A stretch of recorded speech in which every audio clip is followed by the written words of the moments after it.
नमस्कार दोस्तों, आज है 4 फरवरी 2025 और आज एसएससी जीडी कांस्टेबल का पेपर था जिसका सेकंड शिफ्ट का पेपर हो चुका है। आज के इस वीडियो में आज के सेकंड शिफ्ट में पूछे गए क्वेश्चन आंसर को देखेंगे। तो जो साथी लोग पेपर देकर आए हैं वो तो मिला लीजिए और जिनका पेपर अभी बाकी है वो साथी लोग जरूर देखना, क्योंकि बहुत सारे क्वेश्चन हमेशा की तरह हर बार की तरह रिपीट होंगे। और साथियों, आपका पेपर कब है और किस शिफ्ट में है आप हमें इस वीडियो के नीचे कमेंट बॉक्स में कमेंट करके जरूर बता देना। चलिए बिना देरी किए हुए क्वेश्चंस को देखते हैं। उससे पहले बता दें साथियों, देखिए जिन जिन टॉपिक से क्वेश्चंस पूछे जा रहे हैं वो सारा टॉपिक मैं अभी आपको करवा दूंगा चैनल के अंदर। डेली 1-2 टॉपिक करके करवा ही दूंगा और ये सारे क्वेश्चंस जो हैं आपको हुबहू उन्हीं टॉपिक्स में से जब आप पेपर देने जाओगे तो मिल जाएंगे, तो उन टॉपिक को लगा लेना आप। चलिए बिना देरी किए हुए क्वेश्चंस देखते हैं। पहला क्वेश्चन एक ये आपसे पूछा गया था आज, कलिंग नृत्य का संबंध किस राज्य से है? कलिंग नृत्य, इसको कलिंग महोत्सव भी बोला जाता है, और इसका संबंध किस राज्य से है? तो करेक्ट होता उड़ीसा से। याद रखना, कलिंग महोत्सव जो है ये उड़ीसा में मनाया जाता है। इस क्वेश्चन का करेक्ट आंसर हो जाता आपका उड़ीसा। आई होप आप सभी ने बिल्कुल करेक्ट किया होगा। साथियों, आप लोग कमेंट बॉक्स में जरूर बताना आपका पेपर कब है और किस शिफ्ट में है। एक क्वेश्चन था, वर्ष 1947 में भारत की आजादी के समय ब्रिटिश के प्रधानमंत्री कौन थे या ब्रिटेन के प्रधानमंत्री कौन थे? अब देखिए, भारत को आजादी मिली थी 15 अगस्त 1947 को। भाई उस समय ब्रिटेन के प्रधानमंत्री कौन थे, ये क्वेश्चन आपसे पूछा था। इसका करेक्ट होता क्लीमेंट एटली। आप लोग परेशान मत होइए, एक भी क्वेश्चन में बाहर से नहीं कराऊंगा, हमेशा की तरह जो क्वेश्चन है 100% रियल और ऑथेंटिक हैं। तो क्लीमेंट एटली करेक्ट होगा, जो क्वेश्चंस आप ही लोगों के द्वारा प्राप्त हो पाते हैं जो पेपर देकर आते हैं। ठीक है, आगे एक क्वेश्चन आपसे यह पूछा था, कौन सी पंचवर्षीय योजना है जो अपने कार्यकाल से पहले ही समाप्त हो गई थी? अब साथियों, ऐसा एक ही पंचवर्षीय योजना है जो कि पूरा 5 साल नहीं चला था, और वो है 5वीं पंचवर्षीय योजना, जिसका कार्यकाल अगर देखें हम तो 1974 को ये शुरू हुआ था और 78 में ही समाप्त हो गया था, जबकि इसको चलना था कब? तो 1979 तक, लेकिन ये 78 में ही समाप्त हो गया था। ये थी 5वीं पंचवर्षीय योजना। याद रखना, ये जो 5वीं पंचवर्षीय योजना है, इसी समय ये नारा लगाया गया था कि गरीबी हटाओ। किसने नारा लगाया था? तो इंदिरा गांधी जी ने। ठीक है, देखिए एक क्वेश्चन था, शोभना नारायण का संबंध किस नृत्य से है? तो भाई शोभना नारायण, इनका संबंध किस शास्त्र नृत्य से है? ये क्वेश्चन आपसे पूछा गया था। देखिए, शोभना नारायण की बात की जा रही है तो इनका संबंध है कथक से। कथक करेक्ट आंसर हो जाता कथक, जो कि उत्तर प्रदेश या उत्तर भारत का एक शास्त्र नृत्य है 8 शास्त्र नृत्यों में से। ठीक है, तो कथक करेक्ट होता।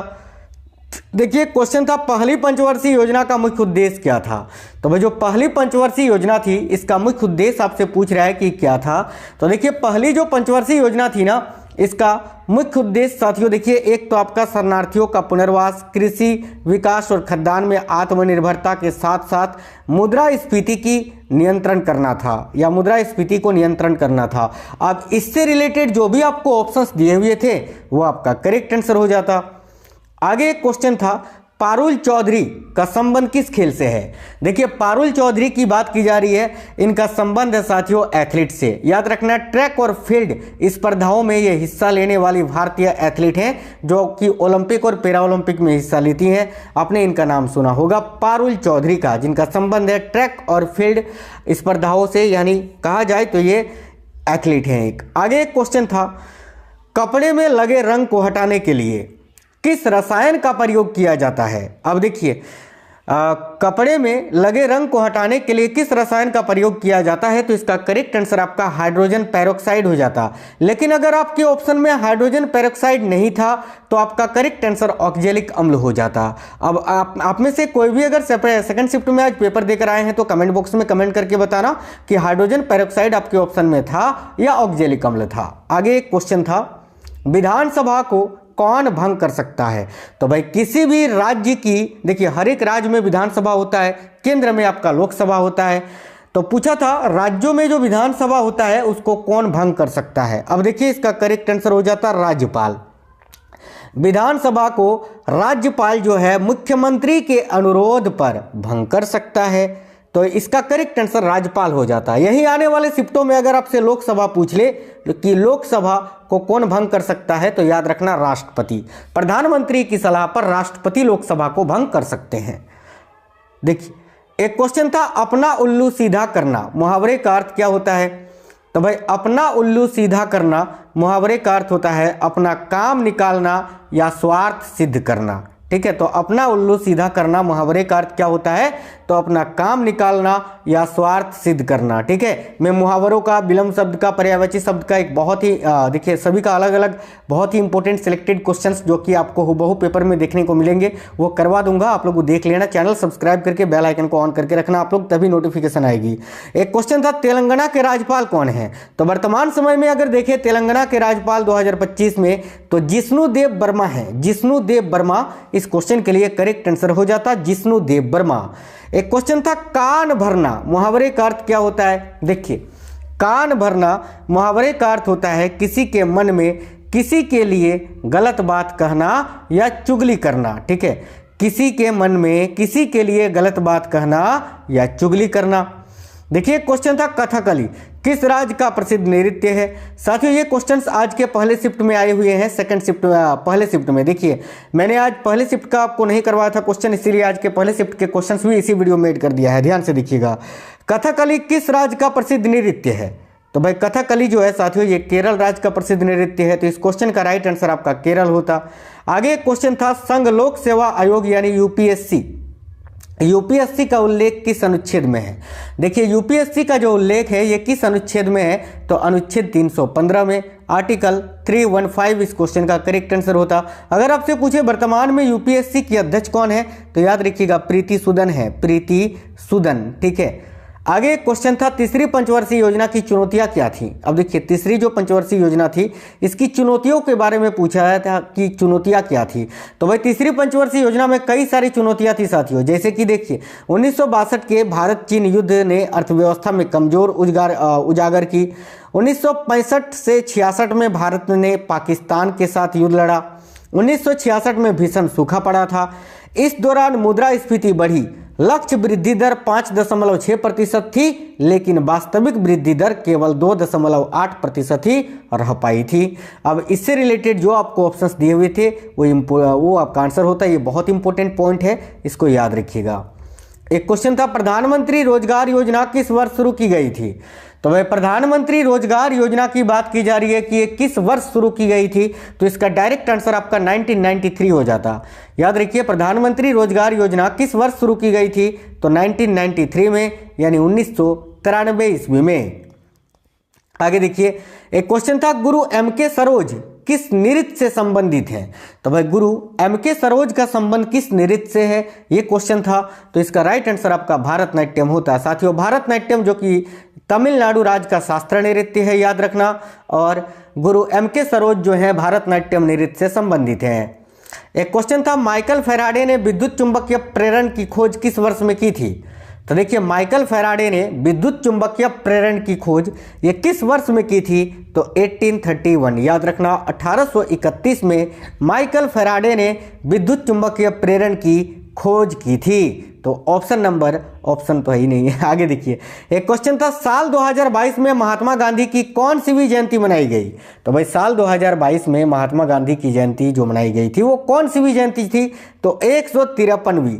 देखिए अभी 2024 में जो महात्मा गांधी की जयंती मनाई गई, सबसे पहले तो महात्मा गांधी की जयंती 2 अक्टूबर को मनाया जाता है प्रत्येक वर्ष, और 2024 में जो मनाया गया वो 155वां जयंती था। अभी 2025 में जो मनाया जाएगा वो 156वीं जयंती मनाई जाएगी। उसी तरह 2022 का पूछा था तो 153वीं जयंती मनाई गई थी, याद रखिए। एक क्वेश्चन था, पहले एशियाई खेल कहाँ आयोजित किया गया था? देखिए पहला जो एशियाई खेल है एशियन गेम्स ये नई दिल्ली में आयोजित किया गया था। तो इस क्वेश्चन का करेक्ट आंसर नई दिल्ली होता। और ये कब आयोजित हुआ था? तो 1951 में आयोजित हुआ था। ये पहले शिफ्ट के क्वेश्चंस हैं। सेकंड शिफ्ट के क्वेश्चंस जितने मिल पाए थे करवा दिए, और बता दें सेकंड शिफ्ट के क्वेश्चंस जो नहीं मिल पाए थे वो जैसे ही मिल जाएंगे आपको थर्ड शिफ्ट वाले में, या जो रात में एक वीडियो आएगा जिसमें ऑल शिफ्ट के क्वेश्चन आंसर आपको एक ही वीडियो में मिलेंगे, उस वीडियो में ऐड करके आपको करवा देंगे। ठीक है, तो उस वीडियो को देखना बहुत ही जरूरी है। एक क्वेश्चन है, हरित क्रांति किसके उत्पादन से संबंधित है? देखिए हरित क्रांति जो है ये गेहूं के उत्पादन से संबंधित है, तो करेक्ट होता गेहूं के। आगे एक क्वेश्चन था, मौलिक कर्तव्य का उल्लेख संविधान के किस भाग में है? या क्वेश्चन ऐसा था कि संविधान का जो भाग 3 है इसका संबंध किससे है? तो मौलिक कर्तव्य से हो जाता। और मौलिक कर्तव्य का उल्लेख संविधान के भाग 3 में है, अनुच्छेद 12 से लेकर 35 तक में मौलिक कर्तव्य का उल्लेख है, तो भाग 3 यहाँ करेक्ट होता। एक क्वेश्चन था, तमिलनाडु के राज्यपाल रह चुकी भारत की पहली महिला सुप्रीम कोर्ट की जज जिनका हाल ही में निधन हो गया कौन थी?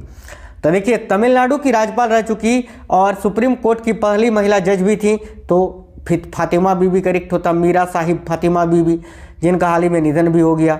आगे देखिए क्वेश्चन था जातीय संघर्षों के कारण असम में किस वर्ष जनगणना नहीं हो पाई थी। तो भाई देखिएगा जातीय संघर्षों के कारण असम में किस वर्ष में जनगणना नहीं हो पाई थी, इसका राइट आंसर हो जाता 1981 में, 1981 में।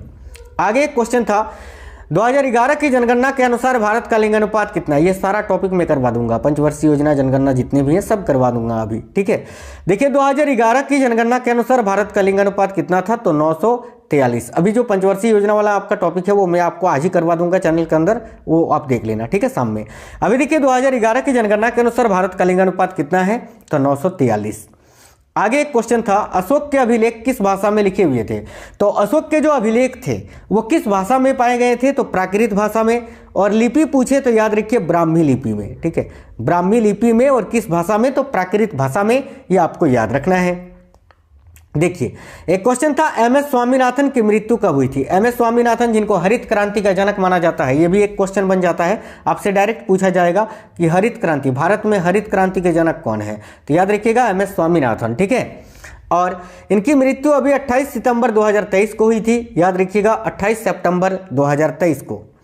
एक क्वेश्चन था एटीएम किस क्षेत्र के अंतर्गत आता है। देखिए एटीएम जो है, एटीएम किस क्षेत्र के अंतर्गत आता है, तो ये तृतीयक क्षेत्र के अंतर्गत आता है साथियों, तो राइट आंसर होता तृतीयक क्षेत्र। हिंदी का एक क्वेश्चन था हर्ष का विलोम शब्द क्या होता है। तो हर्ष का विलोम शब्द आपसे पूछा था, जो कि क्या होता है, विषाद होता है। देखिए तो इस क्वेश्चन के लिए करेक्ट आंसर आपका विषाद हो जाता। हर्ष का विलोम शब्द क्या होता है, तो विषाद होता है। कमल का पर्यायवाची शब्द आपसे पूछा था, तो कमल का जो पर्यायवाची शब्द है वो क्या है। तो देखिए कमल के कई सारे पर्यायवाची शब्द होते हैं, अब इनमें से जो भी आपको ऑप्शंस दिए हुए थे वो आपका करेक्ट होता। जैसे कि कमल का पर्यायवाची शब्द पंकज होता है, पद्म होता है, सरोज होता है, जलज होता है, नीरज होता है, अरविंद होता है, नलिन, उत्पल, पुंडरिक, ताम्रस। अब इसके अलावा जो भी आपको ऑप्शंस दिए हुए थे या मपकना, इनमें से जो भी आपको ऑप्शंस दिए हुए थे वो आपका करेक्ट होता। एक क्वेश्चन था खेद होना, खेद होना मुहावरे का क्या अर्थ होता है। देखिए खेद होना मुहावरे का अर्थ क्या होता है, तो किसी अपराध या त्रुटि के कारण होने वाला दुख या पछतावा, ठीक है। किसी अपराध या त्रुटि के कारण जो दुख होता है या पछताव होता है या पछतावा होता है, उसी को बोलते हैं खेद होना, ठीक है। आगे एक क्वेश्चन था विष्णु का पर्यायवाची शब्द इनमें से कौन सा है। अब ये भी क्वेश्चन आपको ऑप्शन के अनुसार बनाना था। हालांकि देखिए विष्णु के जो प्रमुख पर्यायवाची शब्द होते हैं वो मैंने यहाँ लिखे हैं। जैसे कि विष्णु का पर्यायवाची शब्द होता है नारायण, दामोदर, पीताम्बर, माधव, केशव, गोविंद, चक्रपाणी, जनार्दन, मुकुंद, कमलाकांत। ये सभी जो है विष्णु के ही पर्यायवाची शब्द होते हैं, याद रखिएगा। साथियों देखिए ओवरऑल अगर देखिए मैथ और रीजनिंग की बात करें तो एक दो क्वेश्चंस आपके कैलकुलेटिव हैं, बाकी आप आसानी से स्कोर कर सकते हैं। हिंदी बिल्कुल ईजी है, ठीक है, हिंदी बिल्कुल ईजी है। जो सबसे आपका टफ पर्सन है वो आपका जीएस है। जो मॉडरेट टू हार्ड लेवल के क्वेश्चंस आपसे पूछे जा रहे हैं वो केवल जीएस में पूछे जा रहे हैं। तो जीएस में जो जो टॉपिक आपके पूछे जा रहे हैं वो सारा टॉपिक मैं आपको चैनल के अंदर करा दूंगा। एक भी क्वेश्चन नहीं छोड़ के आओगे आप उन टॉपिक को अगर अच्छे से देख कर जाओगे तो, ठीक है। करंट अफेयर्स भी आपको मिल जाएंगे मैराथन्स, तो उनको आप जरूर देख लेना, लगा लेना पेपर से पहले। इससे क्या होगा कि आप पेपर नहीं छोड़ोगे, ठीक है। देखिए मैथ रीजनिंग हिंदी सबको ही बना लेगा, लेकिन जो जीएस बनाएगा ना, जो ज़्यादा से ज़्यादा जीएस बनाएगा मेरिट तो उसी का बनेगा। इसीलिए जीएस के जो टॉपिक्स हैं वो मैं आपको करवाऊंगा, उनको आप जरूर देख कर जाना, उससे हूबहू पेपर में आपको क्वेश्चंस फंसेंगे।